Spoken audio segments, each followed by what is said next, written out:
imbere ya zeru Imana irakora, inyuma ya zeru nayo igakora.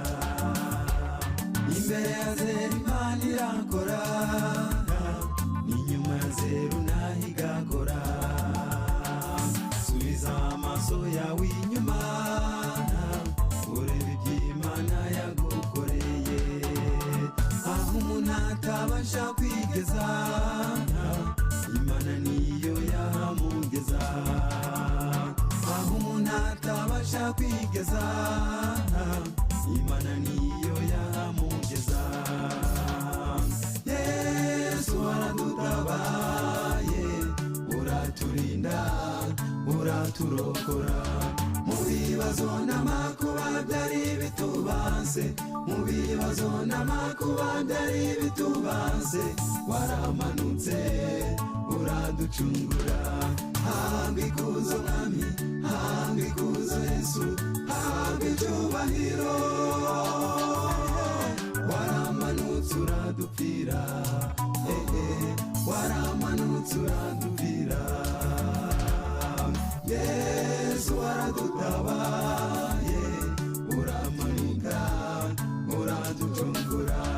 Mu bibazo n'amakuba byari bitubanze, mu bibazo n'amakuba byari bitubanze, waramanutse uraducungura. Habwa ikuzo Mwami, habwa ikuzo Yesu, habwa icyubahiro.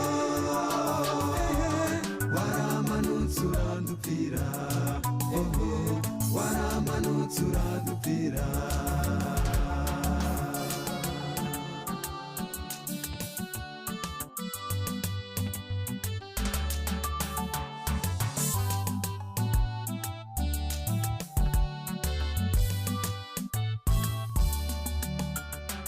Ibyo umuntu ashobora kwibwira, si iby'Imana ishobora kwibwira. Ibyo umuntu ashobora kwibwira, si iby'Imana ishobora kwibwira. Ahunge nkebwe umuntu burangiriye, ahunge nkebwe umuntu burangiriye. Ubw'Imana ngo buratangira, ubw'Imana ngo buratangira. Irebere Herode, Nebukadinezari cyangwa Farawo,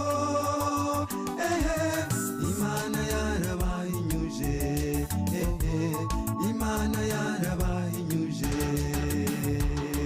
Yesu waradutabaye, uramanuka uraducungura.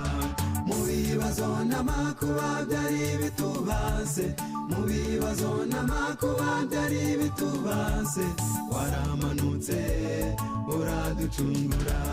Habwa ikuzo Mwami, ububasha ubutwara imbaraga, ibyo byose ni by'Uwiteka Imana. Iyi si nibo bazashirwa hejuru, nibo bazashirwa hejuru. None habwa ikuzo Mwami, habwa ikuzo Yesu, habwa icyubahiro.